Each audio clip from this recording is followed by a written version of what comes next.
Hi everyone, my name is Mika and welcome back to another episode of Kakanin series video recipe of Miguelitos. In this episode, lutuin natin ang paborito ng lahat, ang palitaw.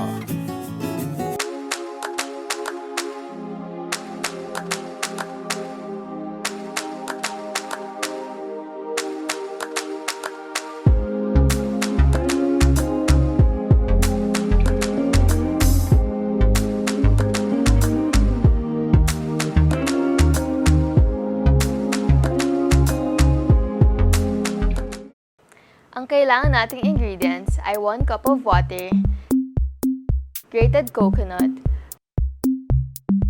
roasted sesame and sugar mixture for toppings, and Miguelitos instant palitaw mix.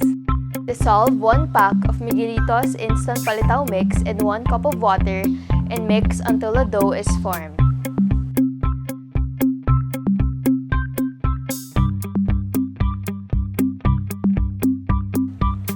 Scoop about 2 tablespoons of dough, then mold it into a ball-shaped figure. Flatten the dough using your hands. To make it more special, you can add ube halaya as filling.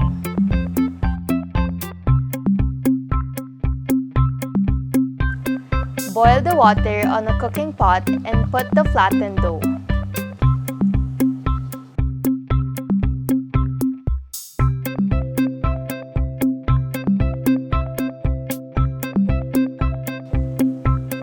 When the dough floats, remove it from the pot and set aside and allow it to drip.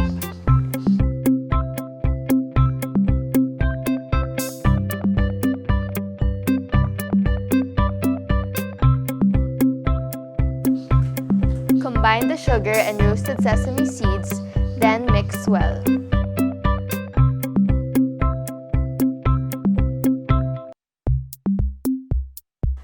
Roll the palitaw in grated coconut and sugar sesame seed mixture.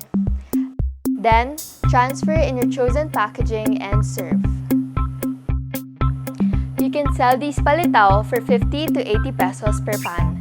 Perfect for business ngayong Pasko.